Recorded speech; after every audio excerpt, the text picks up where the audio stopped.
Yeah. All right. So welcome. Welcome to this workshop series on AI application in finance workshop. The series for this week or the sessions for this week are going to talk about reinforcement learning application in financial trading and investment.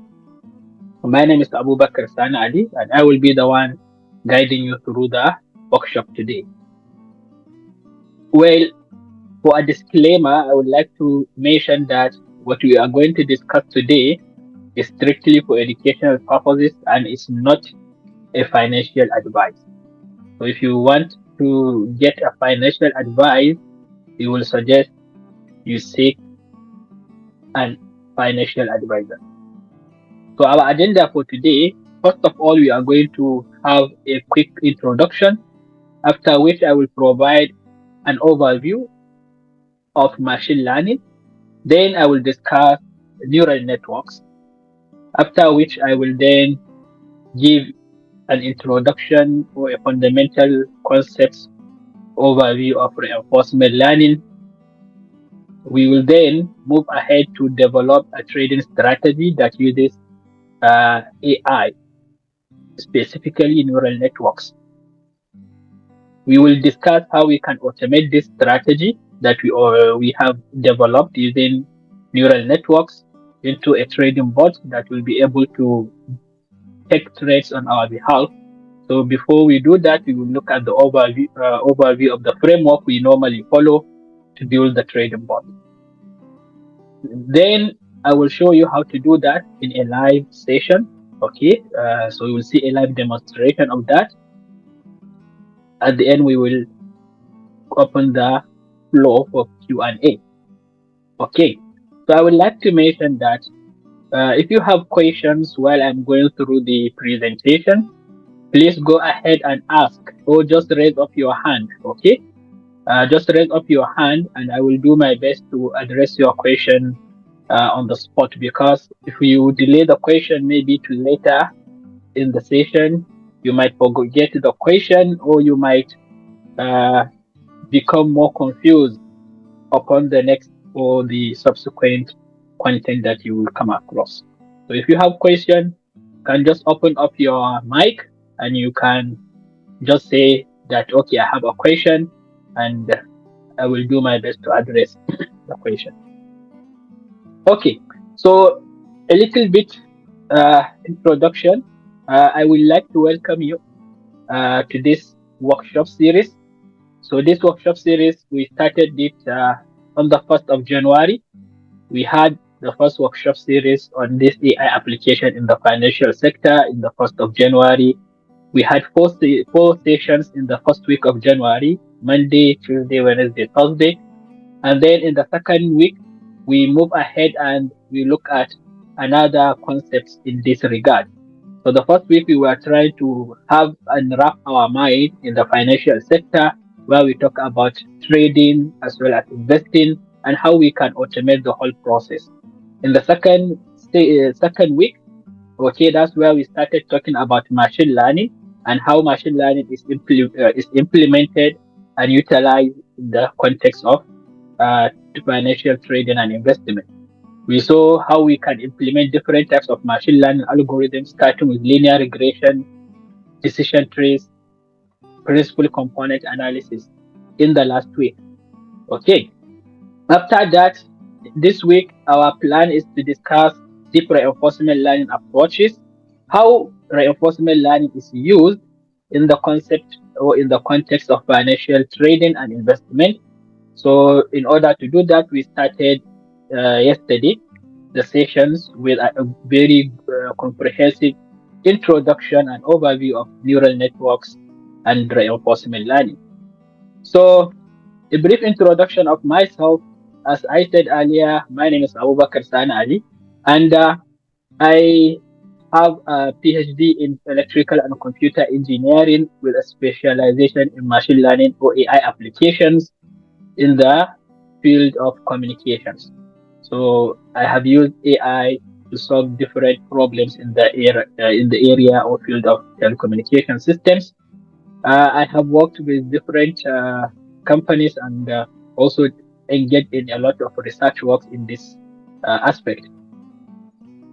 For the institution that is hosting this event, the name is called uh, Asatora Services, and Asatora Services provide three different services.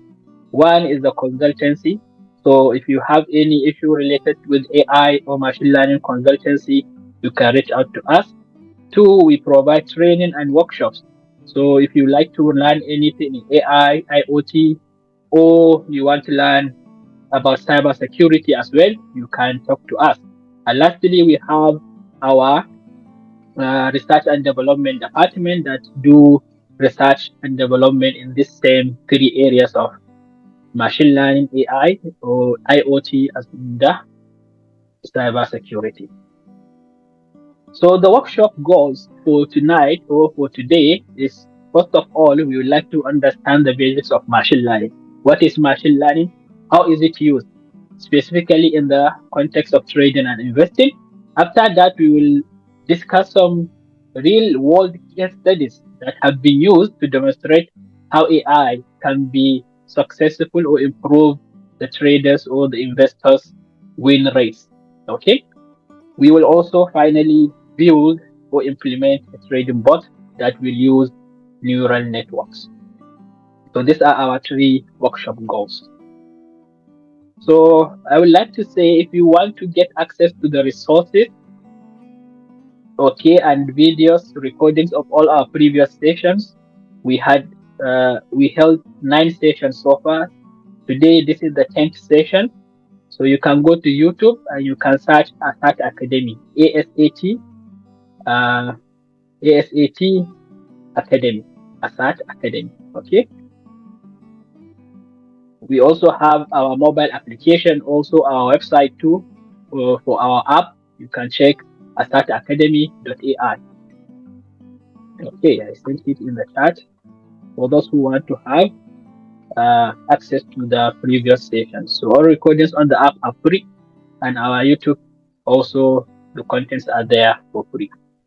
So let's start with machine learning. So machine learning, this has been a buzzword the past decade. People are talking a lot about machine learning. So what is it all about and how is it related with AI? Is machine learning and AI the same because people use them interchangeably? So maybe if you take this as your take home, that will add a lot of value. So when we talk about machine learning, we are talking about the subset of AI in which systems learn from experience. So it means the AI has many other different techniques. Okay. So it comes in different shapes AI. You have robotics, you have evolutionary computation, you have machine learning, all these are part of AI. You have expert systems, all this. So machine learning is one subset in that whole AI umbrella. Okay. And when we talk about machine learning, we are talking about having systems that learn from experience. So the idea is we do not have to explicitly sit down and write instructions for these machines or systems to follow. These systems will use historical data, which is the experience, and then they will learn patterns within the data to be carrying out uh, operations. So no need for us to be telling it, okay, when the door, when you hear a knock on the door, open the door. Okay, so you allow it to figure out this from your maybe behavior, your history. Maybe you recorded so many sessions that by default, when you hear knocks, you wake up or sit down or go to the door, open the door, and welcome the visitor. That's how you do it. So we do not have to tell the computer to follow the same instructions we do. We just give it information, data, history, videos of our previous behavior, and it also learns to figure out, okay, so that means whenever I hear a knock on the door, I should go and open the door. So that's the machine learning. Deep learning is a subset of machine learning. Okay, so we have different types of machine learning techniques. They come in different shapes. Algorithms, lots of them, hundreds of thousands of algorithms. Till today, they keep, making new ones. All those PhD guys in machine learning, they also make algorithms in this regard. So some of those algorithms that are based on neural networks are classified as deep learning. Okay. So under machine learning, you have this subset of algorithms that utilize neural networks, and we will get to know what is neural network in the coming slides. Okay. So some of the applications that you are maybe conversant with, these ones you know them, include, let's say, email filtering. When you receive an email in your inbox, okay, what happens? You get to maybe check your email and you see different folders. The primary folder, promotions folder, you see the spam folder, you know. So all this classification, how is it done? Because an email is sent, then the AI or the machine learning algorithm or model will be there trying to say, okay, this email looks like a promotion, or this is an email from a social network, or this email is very important. Let me put it in the primary inbox. So that's email filtering, something you already know, you have been using. Speech recognition, you have Cortana, you have Siri, you have so many of them, right? So you are very much aware of them as well. So AI is used in that regard. Predictive analytics, one of the applications you're going to see today, how we can predict price of a stock in the future. So if we know, for example, these are some properties of this stock in the previous 5 days, we can predict what will happen in the next day. How much will this stock reach? So, or how much will this currency reach by the end of the day tomorrow? So this is predictive analytics. You try to predict a certain value or a certain thing. So you can say, okay, you are trying to predict the height or the label of an image. So you see an image, you want to tell is this image of a cat or a dog? You are predicting. Okay. So this you will see them. and, I'm sure you have used a lot of them, maybe unaware, but you have been using them. Okay. So the next thing I would like to talk about is the types of machine learning, or we call them types of the tasks of machine learning.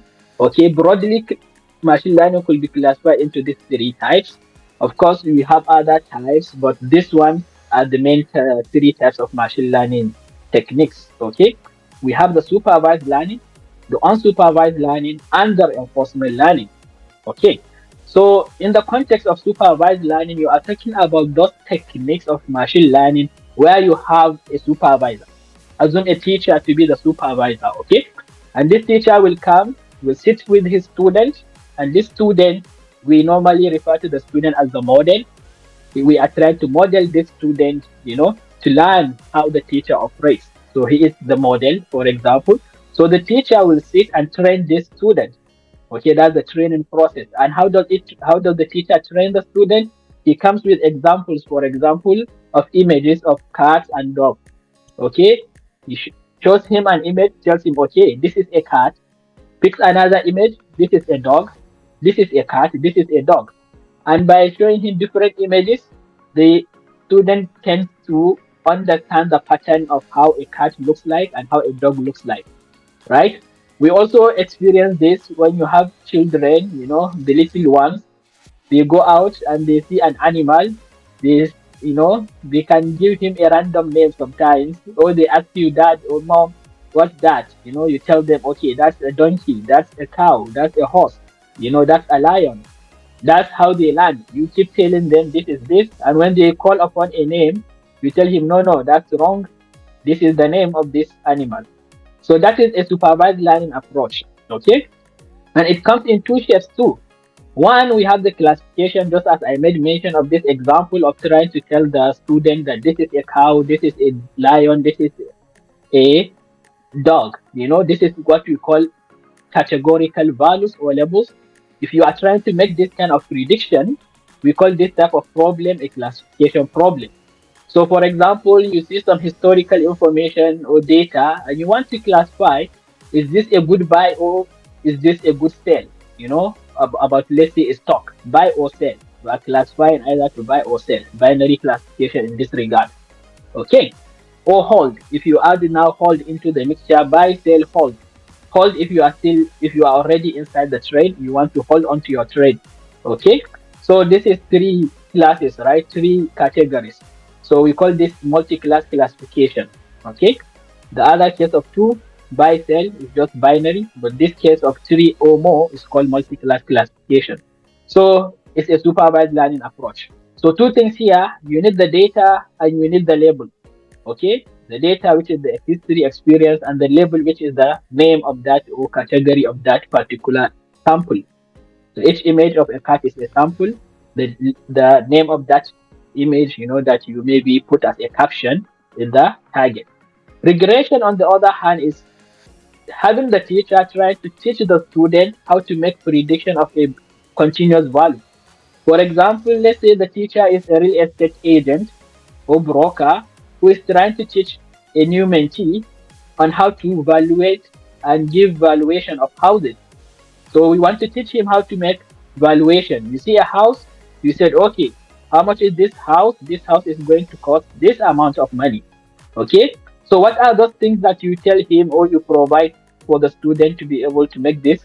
Okay, we will talk about them later. But this kind of problem where you teach the student to make prediction of a continuous value, not categories, just continuous value, as the case of house price, is called a regression problem. So all these are under supervised learning. You have somebody who is there to guide you and tell you if you are doing things right or wrong. And he provides you with examples to train you with, you know. But in the case of unsupervised, here the teacher is there, but he only provides you with the samples. And he doesn't tell you that this is an image of a cat, this is an image of a dog. He just gives you images, and it's up to you to figure out the ones that look alike. And you put them together. Okay, so this one is more of pattern recognition. You can now say, okay, let me cluster all images of cats here. Of course, I don't know that these images belong to cats. I don't know that. I just know that these images look very similar. So most likely they belong to the same group. These ones too look very similar. So they belong to the same group.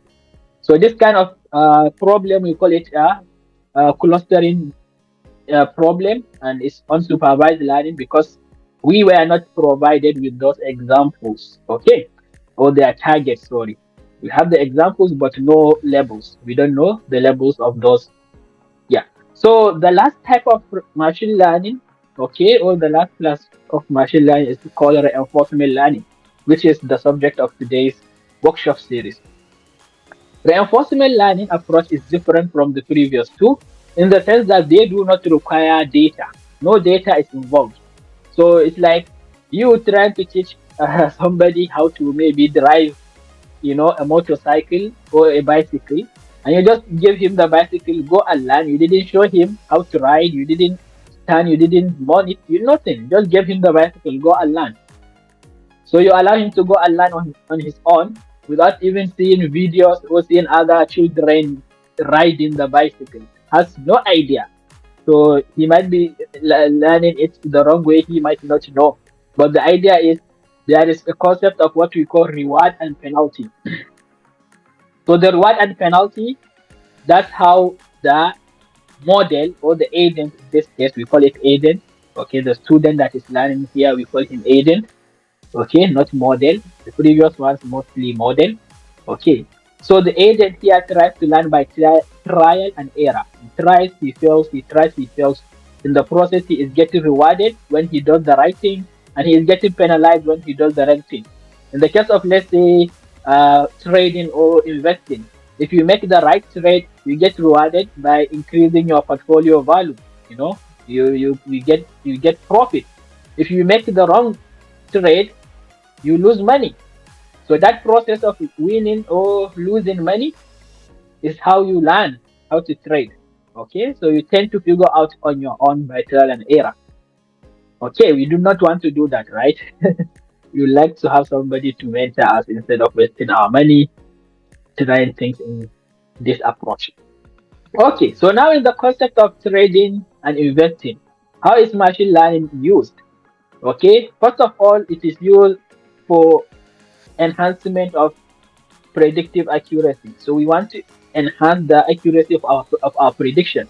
Maybe you have your own traditional strategy which you follow, but you will also want to have a way to further verify your prediction. You are predicting, let's say Google price is going to reach a certain value, and then you have this AI model that, you know, crunches huge amount of historical data and tells you, yeah, your prediction is right. So now instead of you being the only one making decision, you have now the help of another, you know, another thing helping you verify your decision. Okay, so we do it in this regard, and as I mentioned, it can process huge amount of data, something maybe humans cannot do. And then by doing that, it tries to figure out some complex patterns and trends within the data. We use this for price prediction, as you will see today. Okay, we want to predict the price of a certain asset. Once we know the price, then we would like to buy or we would like to sell that asset depending on the price. Okay, so this is how it is used, and it has been used in the industry by the giants of Wall Street. So those who know these guys in Wall Street, you know, they invest heavily in AI, machine learning, statistics, mathematics, and what have you. Renaissance Technologies was very notorious in that regard. You know, they hired lots of, they still hire lots of, you know, big guys in this regard when they were the best, yeah, hedge fund. Yeah, before Jim Simmons said, okay, called it quits. BlackRock still at it. Tidal, Charles Schwab, JP Morgan, all of them, they have been using systems like this.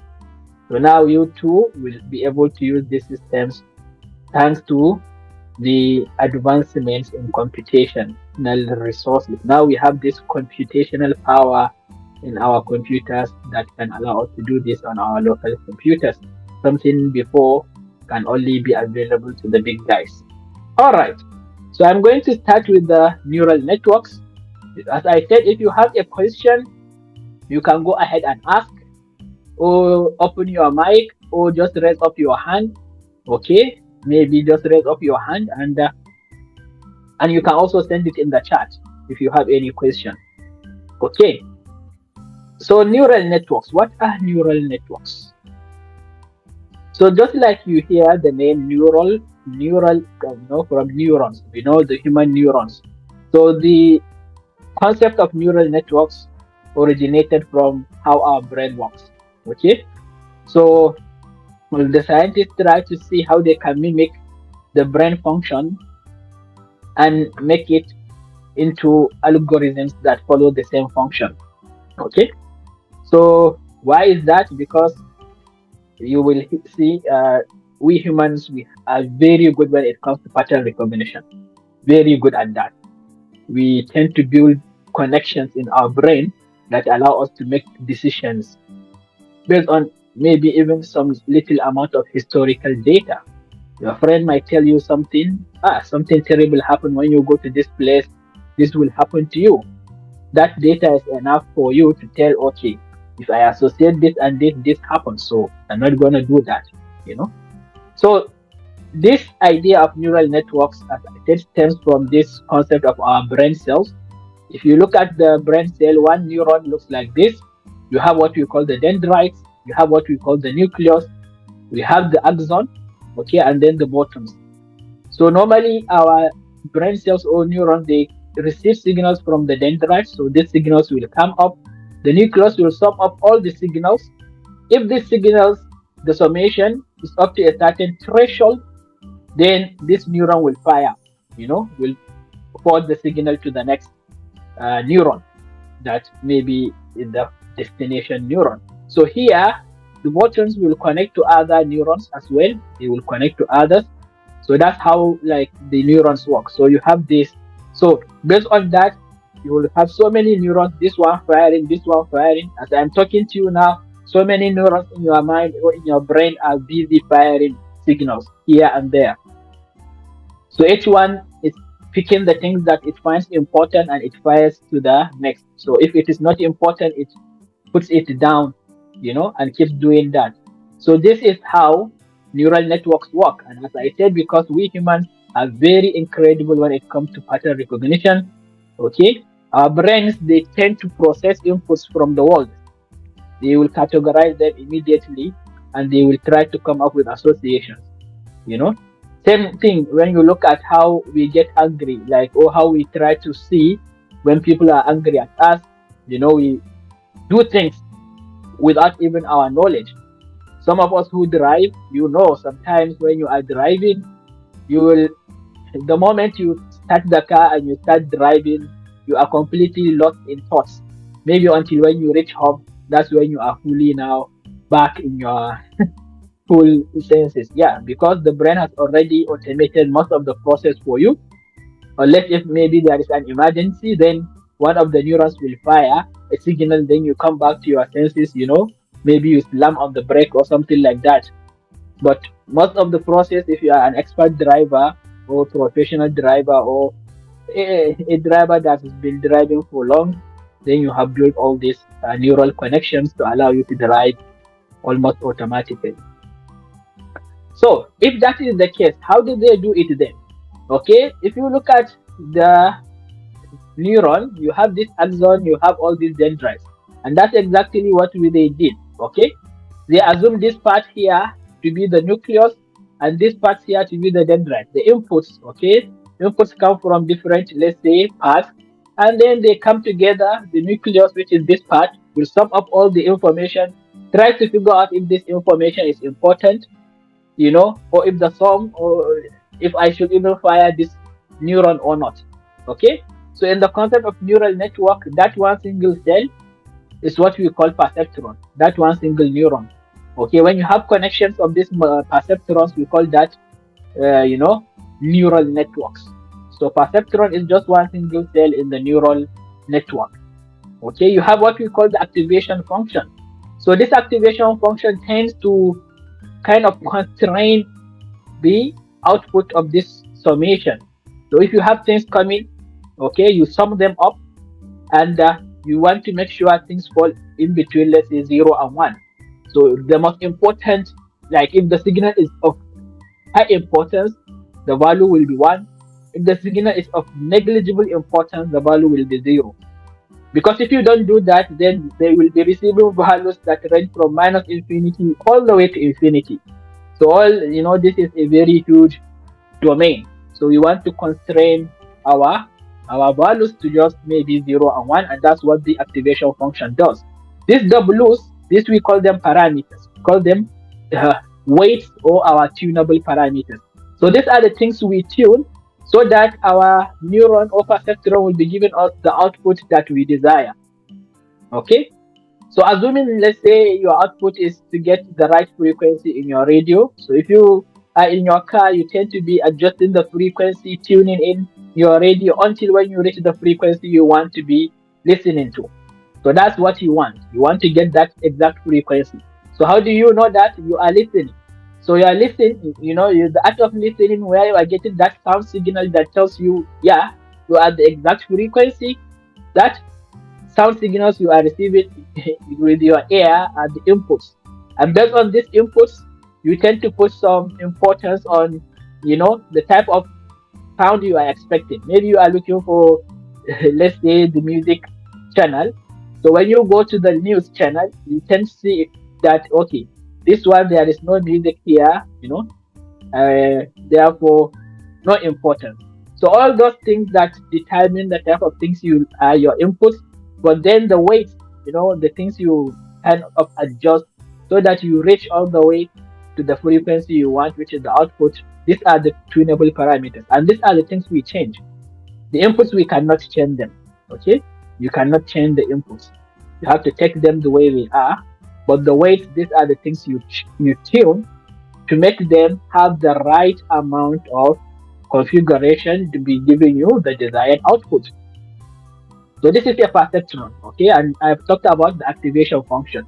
So the perceptrons, when we put them in different layers, okay, for example, this is a 3-layer neural network. We call it neural network because each of these ones here, this is what? A neuron. This one is also a neuron. This is a neuron. You have like all of them. These are the inputs, okay? So as you can see, everything connected. So this connection, that's why it is called network. Have all these connections all over the place. Okay, and you have these neurons. So network with neurons, neural network. And this comes in different layers. The first layer is the input layer. We have the layer in the middle, in between the output and the input. So these layers in between, we call them hidden layers. Okay, they are hidden layers. You don't know what is going on inside them. You only know that the output, the thing you connect to, and the input, the thing you connect to. Okay, it's like a black box. You have an input, you have an output. You know what you put in, and you know what you are getting out, but you don't know how many things are happening inside. That's why we call it a hidden layer. We can have many hidden layers within in between the output and the input. Okay, so this kind of architecture is what is called the multi-layer perceptron or the multi-layered neural network. And this is the one that comes with so much power. Because you put these layers, you gain to have that powerful algorithms that are almost now taking over. Back propagation. Okay, so as I was giving you an example when I was talking about you tuning your radio. Okay, of course, if you have a deaf person who cannot hear, if he is tuning, he will just keep tuning. He doesn't know what is really going on. Is he tuning to the right frequency or not? Okay, but you have a system of hearing. That system of hearing is what tells you, okay, yeah, you are almost there. You are almost there. Okay, so this kind of process also happens in neural networks. We have to put that system in place so that as we tune, we get an idea how far are we from the desired output. And that's where backpropagation algorithm comes into play. So it's a huge steps that are followed. It comes with lots of mathematics. Okay, you have so many functions in between. The optimization comes in different shape of, especially we have what you call the gradient descent. So you have to choose the type of optimizer. Then you have the loss function that tells you how far away are you from the desired output. Okay, which is the measure of the error. So all this. So just know that the algorithm that is allowing these neural networks to tune themselves to find the right weight is called the backpropagation algorithm. Okay, so now we are done with neural networks. I still don't see any question coming from the chat. Nobody is raising hand. So I assume I'm still making sense. People are still able to follow. Okay, so reinforcement learning. What is reinforcement learning? I've talked a little bit about it in the previous slide, that you have supervised learning where you have a teacher that tries to give you an example and the corresponding class. And then you have the reinforcement learning. Here you find a situation and you get a reward based on the situation, right? For example, if you have, let's say, an agent who is trying to learn to trade, you throw him in there, go and learn how to trade. So he buys, he loses money. He tries to understand, why did I lose money? Maybe in the beginning he might not have idea. Then he finds himself again, tries again, loses money. Then he tries to start to correlate what happened before and what happened now. Are there any kind of pattern that I can be able to recognize to avoid this same situation again? Okay, maybe after 10, 20, 50 times, he comes to the realization, all right, so apparently when this happens, I get to lose money. But when this happens, I get to make money. So why don't I double down on those situations or those decisions that bring me more money and let me avoid losing money? So that's the reinforcement learning approach. Okay, and have been implemented in different, especially when it comes to game. Oh yeah, that's actually where they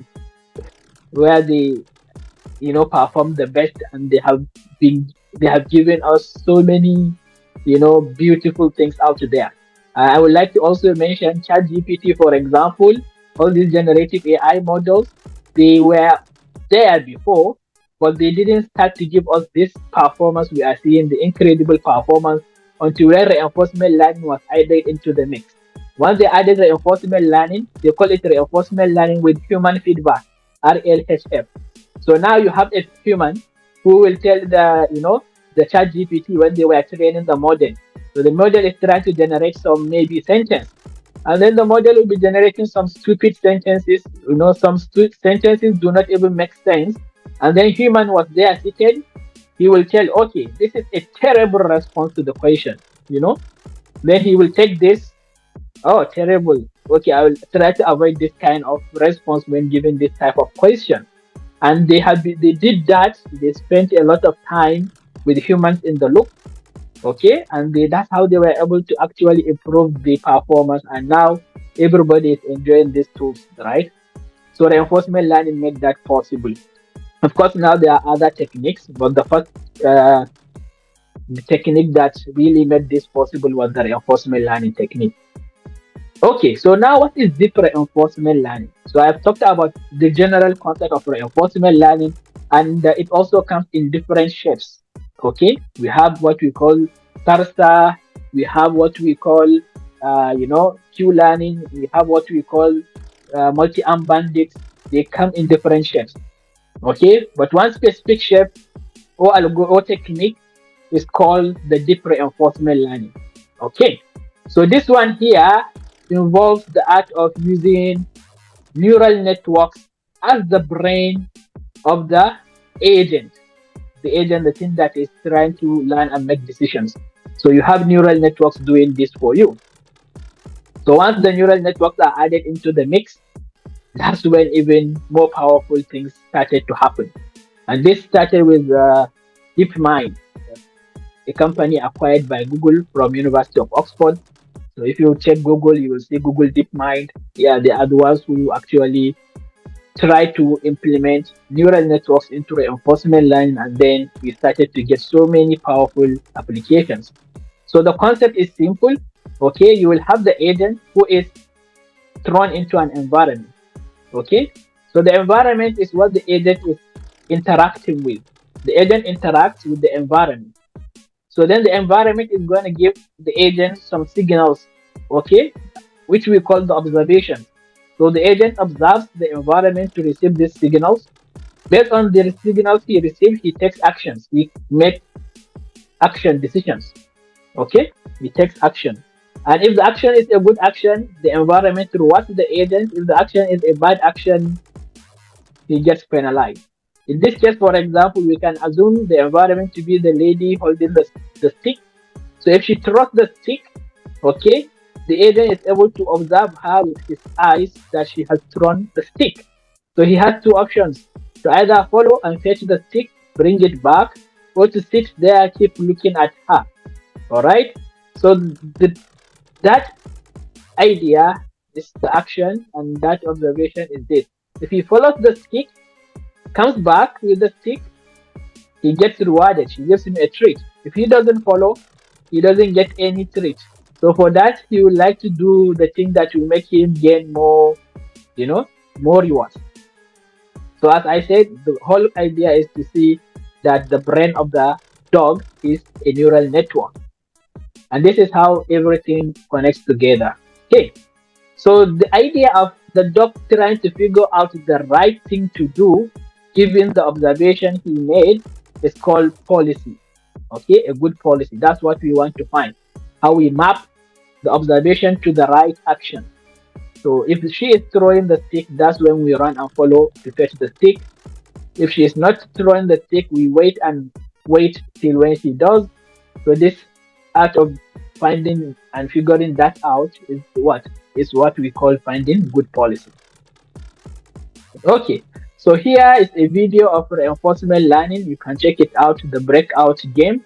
Okay, this is the first game DeepMind they built, how they were using this algorithm, okay, to be able to build this uh, gaming agent that can be able to break out, and score the maximum score possible.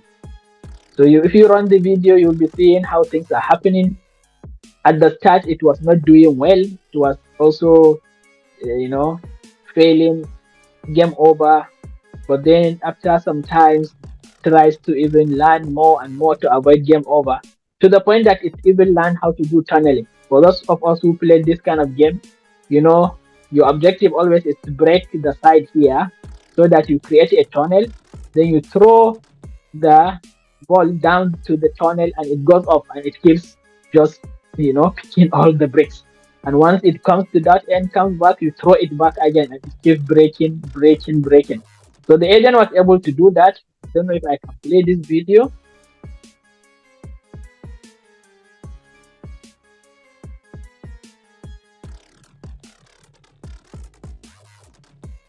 Okay.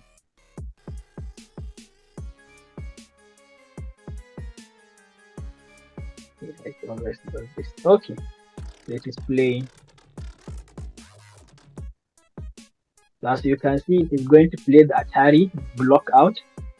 Okay, 10 minutes. After 10 minutes of training, it was a bit clumsy and was not able to manage. It was seeing this is going to be falling out. Okay, it is failing. It is failing. You see, it's not moving.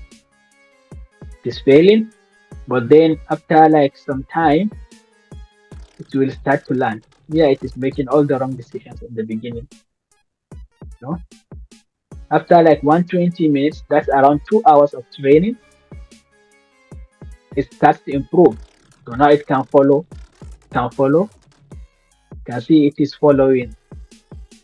Okay. So it now is able to understand how these things are working. Keeps learning this, it keeps at it. Okay, what happens in 240 minutes, 6 hours of training?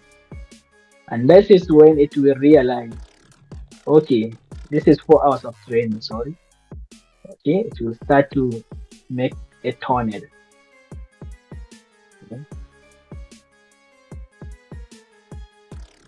You see, it has created a tornado from the side, keeps sending it there and there and there. So this is the concept of reinforcement learning, and that's the idea that we want to see how is this going to be implemented in the context of financial trading. Okay, so trading bot building framework. So we are now also going to start the next session, which is to build a trading bot, the framework of building a trading bot. So if you have questions, also this is another good time to ask. If there are no questions, I will move on to the framework. Hello. Yeah, I can hear you. Yeah. Can you hear me? Yeah, I can hear you. Yeah.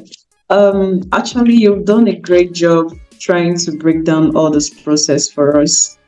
From the look of everything, what I understand is how to overcome your fear and also make accurate predictions to being on the win-win side. Yes. Do you understand? Because a lot of things, there is a lot of factors when it comes to trading. There is so many discouragements. Like you've tried over years and you've given up. You've blown accounts. People have talked to you. You've borrowed money. You've put in so much effort reading, studying. But the underlying factors that people tend to neglect is the fear, the greed. Just these two things. If you cannot cope with the fear and the greed, if you read from now till 30 years, you are still where you are. So I love the fact that you are delving into the psychological aspects of this. You are starting with the psychological field because most of the tutors out there will just tell you how to win, without telling you what plays out. I have a degree in psychology. So when you were explaining all these things in psychology, I was like, this is it.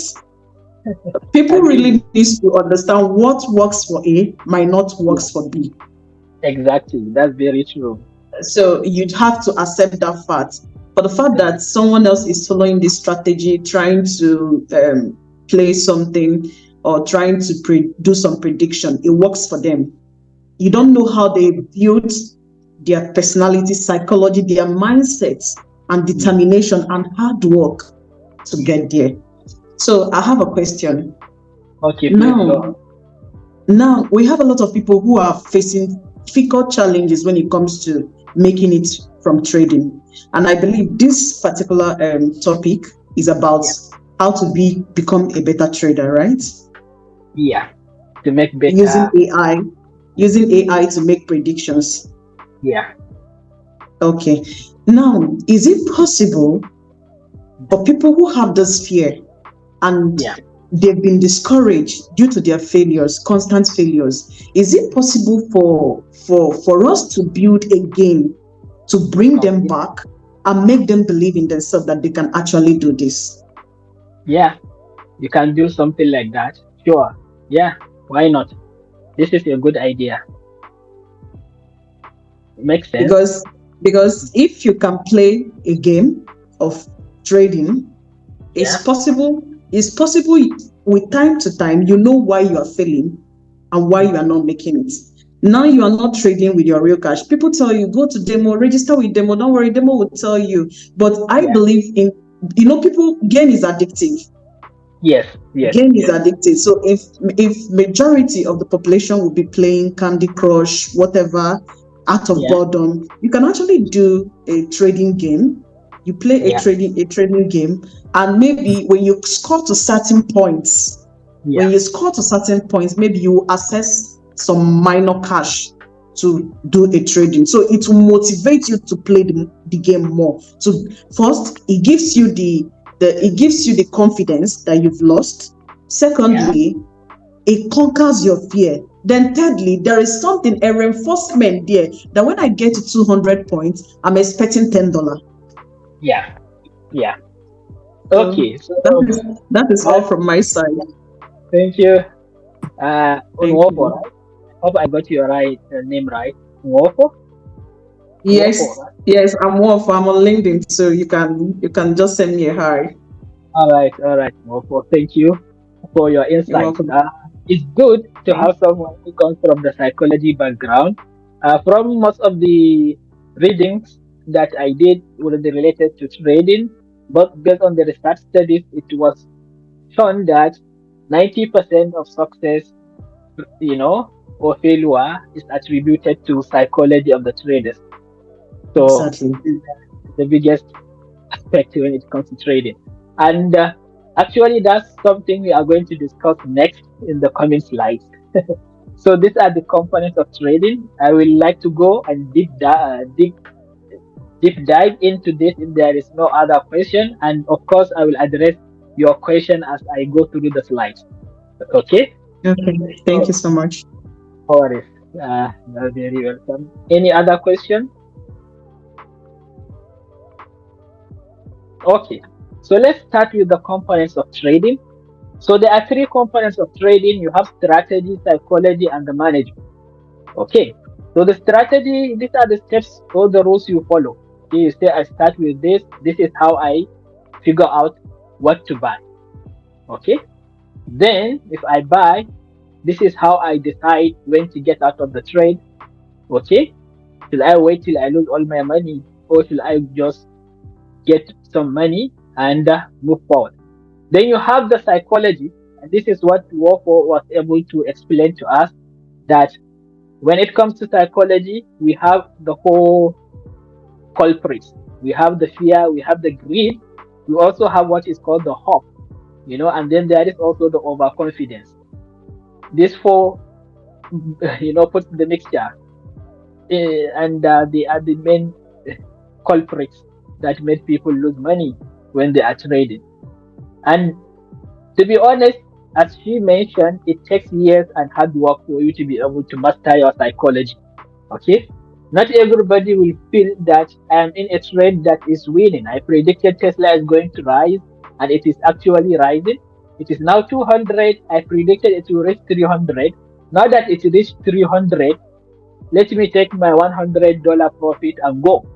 But most people will have to wait because they feel like I got my predictions right, so let me wait. Hopefully, it will reach 500. So, greed comes in, or fear. You can be afraid that if I get out of the trade, maybe then I might lose money tomorrow. Now, if I make some money, at least I will cover up for the loss tomorrow, or stuff like that. Or you are even afraid in the first place to take the trade. You are afraid to even start trading because you've lost a lot of money before. Hope comes when you are hopeful. Maybe you have predicted Tesla will go to 150 where it is 100. but then it started to drop down to 50. And instead of for you to take your loss and go, you stayed in the trade hoping that it is going to reverse. So hope also, you know, is one of the culprits. And the last one is overconfidence. Maybe you are lucky, you know. We call it the beginner's luck. Sometimes people get very lucky in the beginning. They win one, two, three trades, and they start to feel like, so this thing is very simple. This thing is very easy, and you start to become overconfident. And this issue of overconfidence even affects some of the professional traders out there. That's why they advise you to have a trading plan. Okay, stick to it. Maybe your trading plan is, I'm not going to take more than 10 trades per day. So if you are very lucky, you are on a winning streak, you know, you got 10 out of 10. It's not everybody that will say, okay, let me put a stop and follow my plan. No, no. Most people will continue because they feel like now they are invincible. No, they get that overconfidence set in, and before you know it, you lose all the money.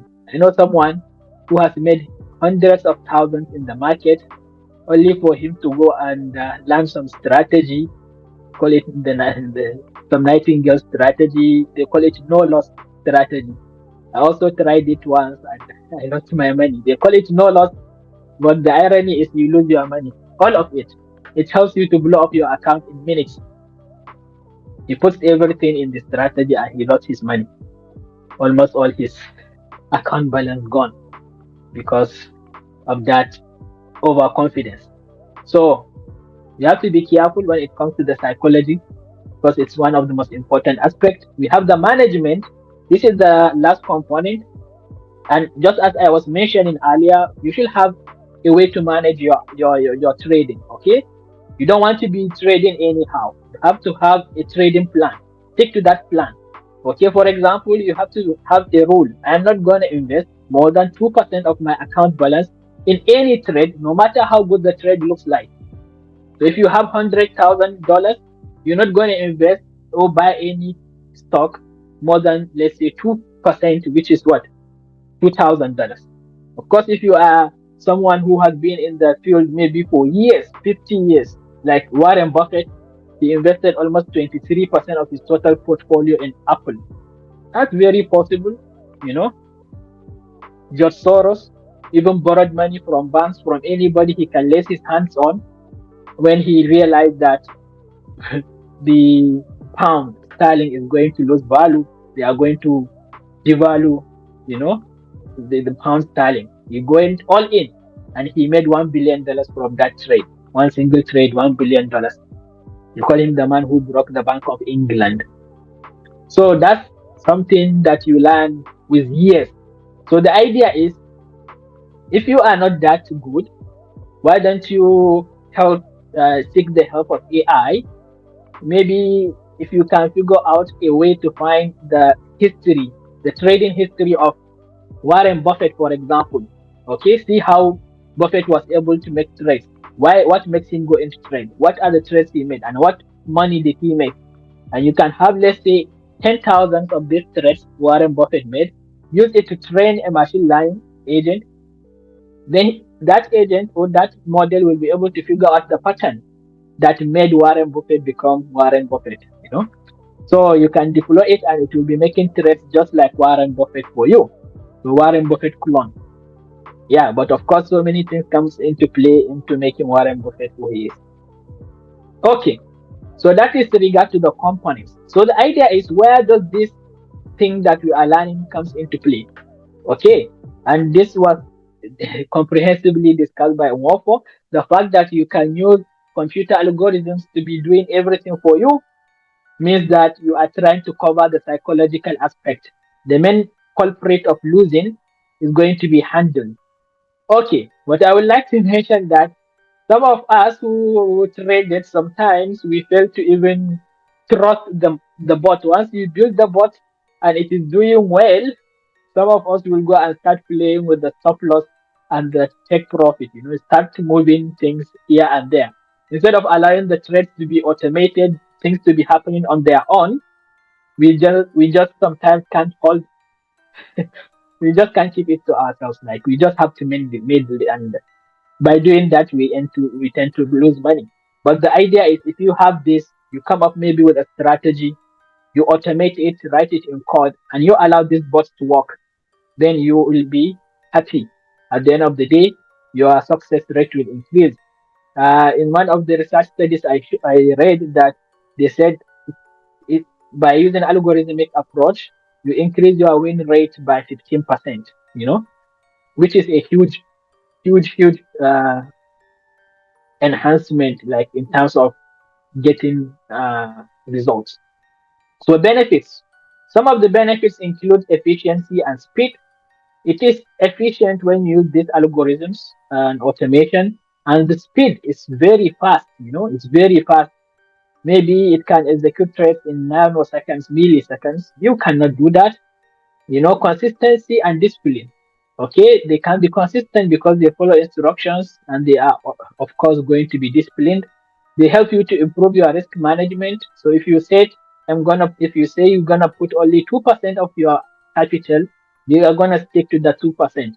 They will not make it 5% because they feel like doing it. Backtesting. So this is also a functionality that allows your robot to go back in time.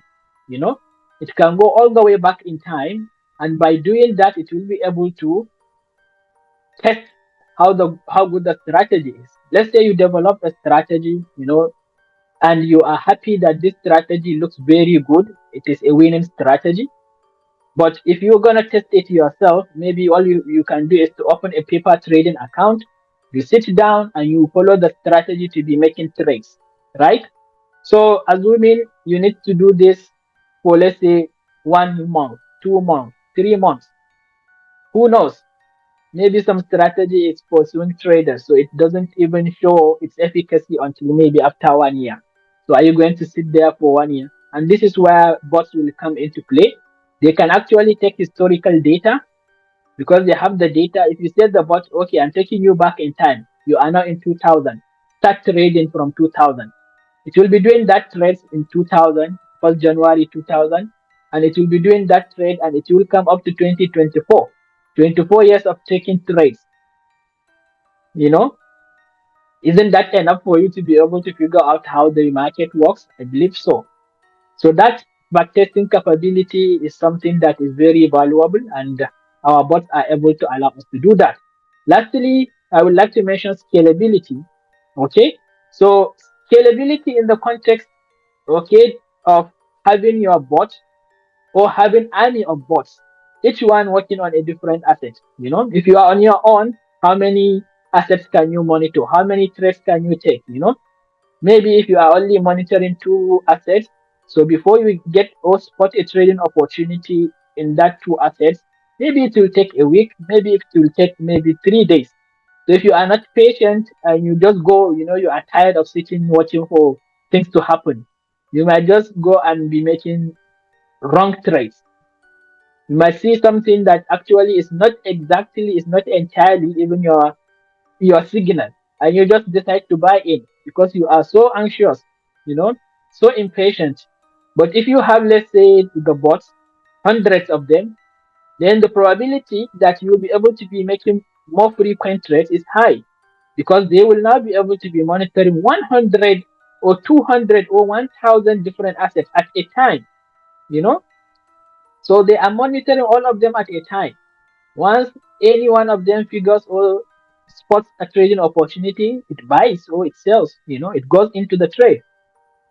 So that is something that you cannot do as a human being. So these are some of the benefits. Now we talk about the tools. So if we're going to build a trading bot for this workshop specifically, I use this for these tools. You can use any other tool out there depending on the broker, depending on what you are trying to do. But for the sake of the workshop, we are going to have these four tools to come to our aid when doing the building: the ChatGPT plus Colab, Python libraries, and the Alpaca API. So ChatGPT plus, why I'm going to use it is to use it to generate codes for me. So I will give it, for example, I will discuss and tell it my strategy. I'll tell it, okay, so this is my strategy, and I want you to give me the executable code for this strategy. So it will sit down there and it will give me the code step by step, what it expects of me to do. That's why I need to use ChatGPT Plus. Okay, for that it helps me to build my bot. Okay, so speeds of, if you are a programmer, if you use this, you can easily get your code, work on it. If you have errors, you can just quickly work on the errors, and you get your bot up and running maybe in few days. Unlike how we used to build them, that they take you months, sometimes even maybe lots of, it takes lots of time to build them before. But now with ChatGPT, you can easily get the first draft of the code, try it out, run it. Once you see some errors, you quickly work on the errors. So this is an amazing tool. Google Colab, this is the environment where we execute the codes. Okay, so if you receive your codes, you go to Google Colab and you test them there. All right, you paste them there and you are able to get your code running. Okay, it's free and you can use it there. You can do back testing and so many things there on Google Colab. Python libraries, these are the building blocks. Okay, these are the components that Python use to allow programmers to build anything. Okay, so if you are going to build, you don't have to start everything from scratch. Okay, it's like if you are trying to build a car, you do not have to build the tire, build the engine all from scratch. You can just go and buy them and come and assemble. That's the Python library is what they do. Alpaca API. So Alpaca Securities, this is a broker. For those who have traded, they know that you need a broker to have access to the financial market. How do you access the market? It is via a broker. So these brokers come in different shapes. We have currently the digital brokers. You have lots of them, eToro, Robinhood, and the likes. Okay. So the API is what forms the bridge between the brokerage account you will create and your code. Okay, you have your code running on Google Colab and you have your brokerage account there. So you need to connect them via an API that you will be communicating through. Is the bridge between these two. So we're going to use it. Why Alpaca? Why didn't I use eToro, IC Traders, Trade, and what have you? Is because Alpaca provides API. Others do not provide. Those that provide require payment. You have to pay huge amounts of money to access the API. Why? Because they don't want people to be using algorithmic trading approach. They made this only available for big guys. So the main idea is to have retail traders use their money, actually. Okay, so when you are building, there are three components. Okay, this include signal, order type, and risk management. So any strategy comes with these three components. The signal part will tell you when a trading opportunity occurs. The order part will tell you when to buy. Okay, once you spot the opportunity, are you buying in immediately? Are you going to wait? And then the risk management, this is where you define how to get out of the trade. Since you are already in the trade, how do you get out of the trade? This is the risk management. So where are you going to take your profit? Which level are you going to accept as your stop loss so that you don't blow up all your account? How much percentage of your money are you going to put into that one single trade? All right. So now that we know these three components, let's see how we will now use AI to help us with this. And where we're going to use the AI is in the signaling part. Okay, that is to spot an opportunity. And the type of AI I will use, if you remember, we have supervised learning, unsupervised, and reinforcement learning. And supervised, we say we have regression and classification. Okay, so I'm going to look at the regression type of uh, machine learning. And this is where you try to predict a certain value, right? So that's the regression I'm going to look. A regression comes in two different forms: simple regression and multiple regression. If the variable that helps us to make decision is a single variable, okay, then we call this simple regression. Let's say we are trying to predict the value of a house, and the determinant factor is only the size of the house, no other factor. So this is a called simple regression. If, however, we have both the house size, you know, crime rate of the neighborhood, let's say the age of the house, so many things come into play. to determine the value of the house. This is called multiple regression. For example, as I said, a neural network is a black box. We only know the input and the output. In this case, we are trying to predict house price. The inputs, these are like crime rate, local property tax rate, average number of rooms per home, distance to highway. All these are the inputs. So based on this, they go into those layers of neurons, those interconnected layers of neurons, and we get output, the price. Tells you, okay, this house will be priced 43.2. So what I'm saying in the context of trading, what I want to do is to put information like, the if you know technical indicators. Okay, so you have what we call like relative strength index, MACD, average true rate, all those technical indicators. So you give their values. ATR value is this, RSA value is this. You have all this, and you pass it to the neural network, and it tell you, okay, next hour Tesla is going to be at this price. Okay, so that's what we want to do. Okay, and this is the black box, how it looks like. Okay, inside you have all these connections. Okay, so how is my logic going to look like? So what I'm going to say is, once the prediction is above the current price, okay, let's say current price is 200 and prediction is 300, then I'm going to go long, I'm going to buy. If the prediction is below the current price, okay, let's say the current price is 200, but my regression model is telling me this is going to go to 150 in the next 1 hour. So I'm going to go and borrow shares of Tesla, sell them at 200, and then wait till when they drop down to 150. I will buy again and return them to the broker, tell him, okay, take back your share, and I make the difference. Okay, so that's how I go long and I go short. So at the end of the time, so I will go long and or I will go short. Then when the time reach, so when the time comes by the end of the hour, I will look at it. Should I get out or should I stay? So I will give it the time. I will give all the information. I will get the prediction. Once I do that, I know whether to go long or to stay in the position. So what I'm saying here is, if I'm already in the position, if I've already bought Tesla, okay, I don't want to buy it again. All right. If I'm going short, okay, I know that Tesla is going to drop. I'm already shorting it. Then I don't want to do it again. I stay in my and hold. That's what I'm saying. And this happens at the end of every formation of the candlestick. Okay.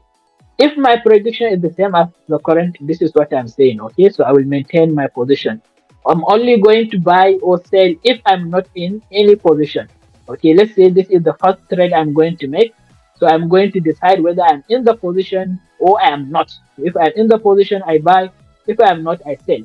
My order type is market order, meaning the moment I realize I'm going to what? I'm going to make money from the trade. I have spotted a trading opportunity. I will just go ahead and buy. I'm not going to wait. No market order. How do I manage my risk? My risk. How do I do that? I will first of all assume I have an initial capital of $10,000. Then I will make sure I do not put more than 2% of my balance, okay, per trade. My stop loss and take profit will be as follows. So I will take profit the moment the price reaches my prediction. Okay, once my prediction is reached, so the model predicted that Tesla most likely within the next hour will reach 300. Now it is 200. So the moment it reaches 300, I'm going to get out of the trade. Okay, even if it is in the next 1 minute, okay, of buying, I'm not saying, so things are going well. Why don't I stay in the trade and wait maybe till the end of the hour? No, no. My prediction is 300 by my model. I'm going to go out immediately. Stop loss will be based on my risk ratio. So I will put my stop loss level where if I'm hoping to make 100, I know I shouldn't lose 50. So the 50, in the case of, let's say here, my account balance is 10,000. So I will put my stop loss at any position that will not allow me to lose more than $200. Okay. All right. So I don't want to lose more than $200. So that means if I'm going to have a minimum of 1:2 risk reward ratio, I'm hoping at least if I go into the trade, I will be able to make $400. since I'm putting $200 at stake. That's my main idea. So I want to do it that way. Okay. So this should be how I manage my trades. All right. So this is my framework, the framework I follow to build a trading bot. Okay. First of all, I normally start by setting up my environment. Then I will build my trading strategy. Okay, this is normally I discuss it with the chatbot. Okay, which is chat GPT plus. Then it gives me the code. After that, I will follow the machine learning process. So this is where AI comes in. If you are not going to use AI, so this part number three is not going to be part of the process. Okay, so once you build your trading strategy, you get the code, you test it, then you connect it to the market and you automate your trades. Okay, but in this case, we want to use machine learning, so we will get some data or historical data to trade it because our strategy is solely dependent on the AI prediction. If AI says buy, that's when I am buying. I'm now not going to put in any of my own knowledge into the picture. All my knowledge is going to be put aside. I am now giving full control to the AI, give him all the data that he needs to figure out how things work. Okay? And so once he does that, he is happy, I'm happy. I use him, his prediction to make my trade. So I will do that. I will test my strategy. I will connect to market and I will automate the trade. Okay, so this is the framework I will follow. And how does the machine learning process work? Follow 6 steps. First of all, you collect the historical data. Then you prepare this data for training. Okay, it's like having a teacher, right? Going looking for examples to teach the student. After he gets the example, he puts them, in a curriculum so that he can be able to teach the student based on his level. So that's what we are doing here. Okay. Then choose the model. The model means the type of algorithm you want to use. In our case, we want to use neural networks. After that, we will train. Okay. Choosing the model or choosing the algorithm could be like determining the type of teaching methodology you want to use. Then you train the model, which is the student. So you follow using the data, you follow the teaching methodology to train the student. Once the student is trained, the model is trained, you want to know whether the student really learned or it didn't learn. And that's how you evaluate the performance. This is like how you do exams in school so that they know whether you understood what you've been taught. Okay? If you've understood, good. If not, they tell you to repeat the class. That's tuning for accuracy. So we tune some things. Okay, we tell him, okay, let's change maybe the curriculum, or let's change some things in the curriculum so that we will improve their understanding. Okay? So this is how this one works. All right. So this is the process. All right. So the next step is to build the demo live. Okay. Uh, I have taken my time here basically because I feel like most of those that attended today have not attended the previous sessions. Okay. So I took my time to explain everything in a little bit comprehensive way. Okay. So I would like to show you how I do things, but the time will not allow us to complete this from scratch. I would like to encourage you to attend our next sessions. Okay, you will find them very, very helpful. Okay, so the first thing I will share my screen.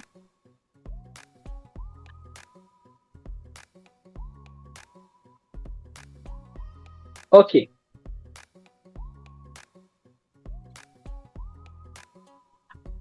so I hope you can see my screen. All right, so these are my tools. Okay, we have Alpaca. This is the brokerage account. We have ChatGPT, and then we have Google Colab. Okay, these are the tools.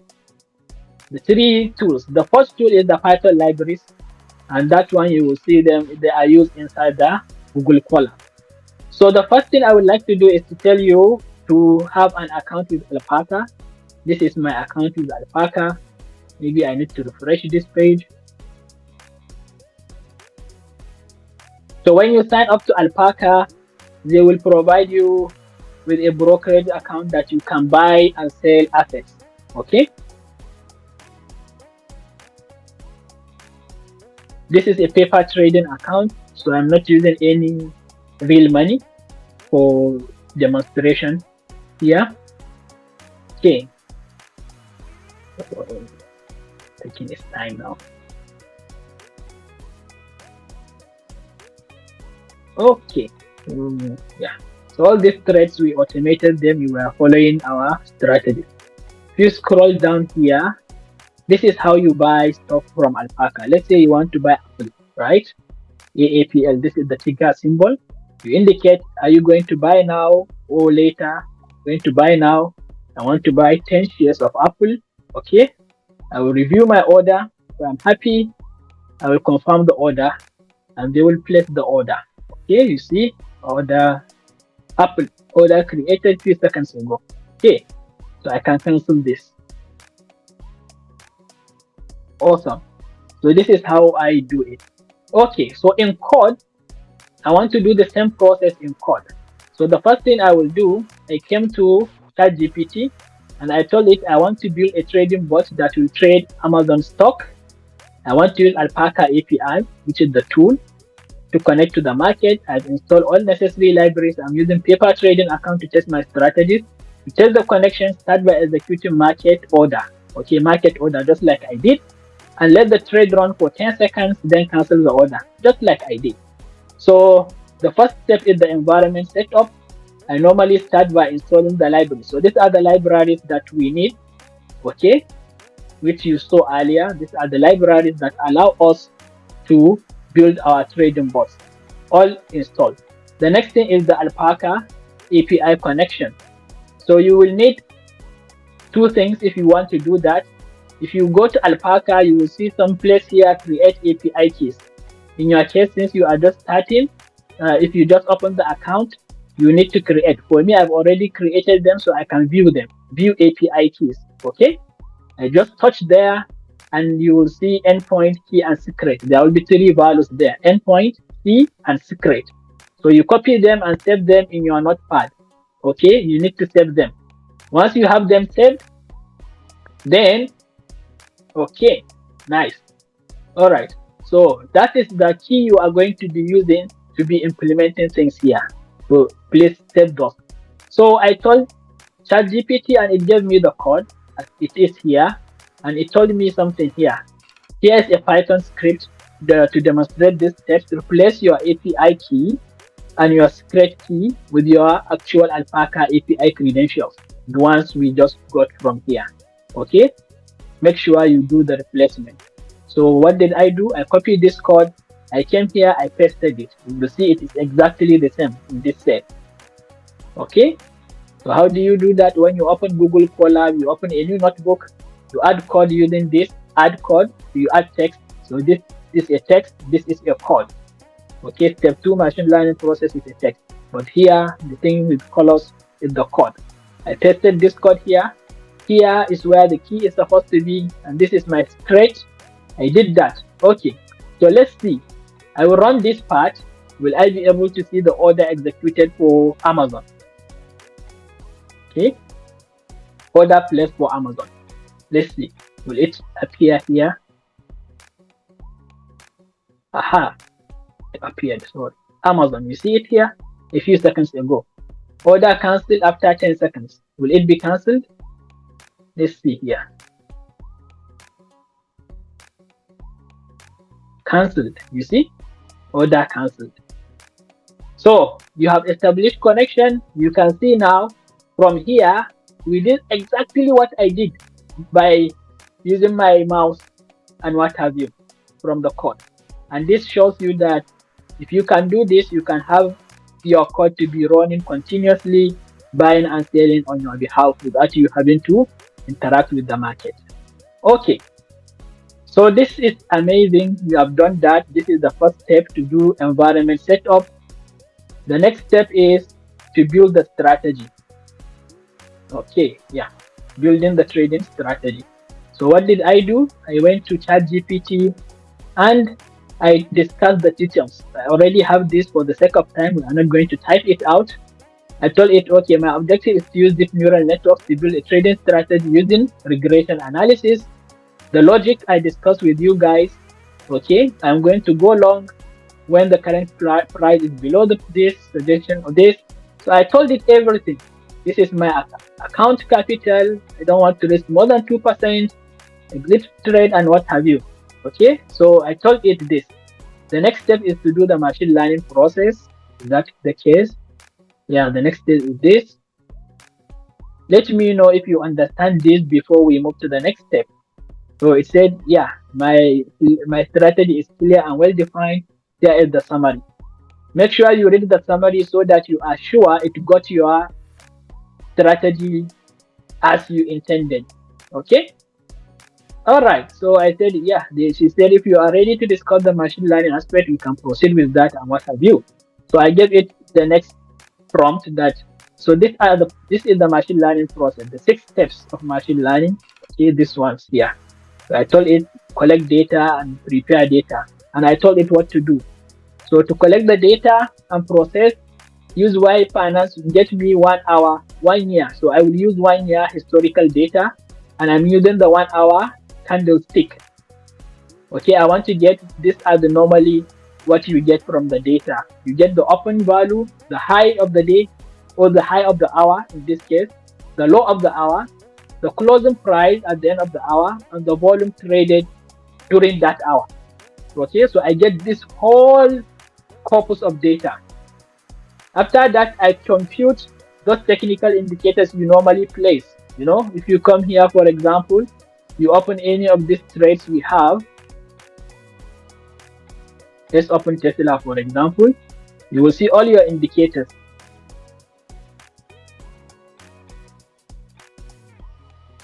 Okay, it is coming up. This is this. So you come to indicators, look at them here. Average true range. Yes, this one. So normally you put it as it is there. You see, this is ATR. Average true range. What is the current value? 1.12. Wow, this is very volatile. 1.12. Okay. So this value is what I tell it to get. Compute this over the previous hours. Get the RSI. Can come here too. You can add the RSI and SI relative signal strength. Yeah, strength index. Sorry. Yeah. So here, what's the current one? 38.27. This is the current RSI value. I also told it MACD and then all the moving averages. So this I'm saying use this because this one are calculated mathematical formulas. Okay, calculated using this OHLCV data. I get it. I remove all the non-fields. Yeah, because these guys use historical, so maybe 10 will be used to get an average. So you will get only one value of the previous. So I want to remove all those initial values that will not be filled with any number. So not a number will be removed. I will standardize. So all these are some things we do in machine learning and AI. These are the steps. The labeling is, so what I'm saying is I'm going to give you the future price. Since I already have 1 year, I know the 1 year data. You don't know, but what I'm doing is I'm going to give you the future price. So maybe at the beginning of the hour, I know what Tesla is going to be yesterday. If I look at my account or whatever, I open the chart of Tesla, I can be able to give you all the information of Tesla 1 year ago. I know how much it opened yesterday and how much it closed yesterday, right? So I give it this, I tell it, okay, take the next year or next day value to be what you are trying to predict. This is your target. And that's what I told it. Use the historical price data as the target variable. That is the closing price of the next candlestick. This is the target. This is what you are trying to predict. The closing price of the next candlestick. After you get all the data, put it together, and then train a deep neural network. Evaluate the performance. Okay. And that's what I did. It gave me the whole code here. I copied it and I ran it. Okay. So I think I'm running out of time. I even printed the data. You will see it coming out. Okay, you see open, high, low, close, volume, and what have you. So these are the ones that were calculated: ATR, RSI, MACD, just as I told it, and scale it here. These are the features. Okay, now with the target and everything, and this is where I did the training in the all this code, I run it out. Okay, so if you have any issue with an error, okay, what I do is I copy that error and I put it. For example, if you get an error, you just tell it something like this: I got this error, paste it, and it will tell you how to work around that error. Okay. So if you have some questions, you can ask. You can join our workshop sessions. We have one also tomorrow. We have another one on Thursday. Okay. So throughout the week, Monday, Tuesday, Wednesday, Thursday, we will have workshops. We will also have workshops the coming week. Okay. We will have another workshops Monday, Tuesday, Wednesday, and Thursday. So you can join any of our future events. And all the previous workshops we had, you can go to our YouTube channel, Asat Academy. I sent the link also for the app. You can get the recordings. Everything has been uploaded up there. Okay. And for those who want to discuss, you can use this link. I will send it in the chat to book a meeting with me one on one. It's free. Okay. You are not going to pay for it. We'll just discuss if you are Well, having thank you it. so much. Yeah. So I sent you the link in the chat. Just Okay. pick a time that works for you, and I will see you on the other side. Okay. All Sorry, I right, have a guys. question. Yeah, go ahead. Yeah, is this a link to download the app? The app, yeah, the one I shared, yes. On if yeah, Asante Academy. No, we do not have it on mobile yet. You have to use your browser. Okay. Oh, okay. Yeah, we do not have the one. The We app have not yet format. deployed it on Play Store or App Store. Maybe very soon. Okay. If you Okay, go to please. YouTube for the Um, videos, it's Asante Academy. yes, I would like to have one-on-one section with you, so I don't know when it will be convenient No, for I you. just use that Calendly link. You will all my free available times are there. So pick one that works for you as well. You know, Okay, sir. it makes life a lot easier for both of us. You know. Okay, all right. Thank you so much. Thank you. Thank All you. I right. appreciate Any other it. question?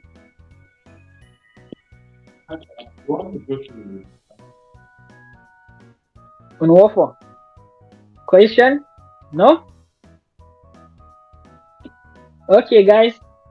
If there is no other question, please just use the link in case if you need to talk to me. Okay. And as I said, we have sessions also tomorrow. Just follow us on Eventbrite. You will have access to all those our activities there, right? Okay. So thank you. I really appreciate it that you have tuned and stayed with me for almost 1.5 hours. I wish you guys a good day. Bye.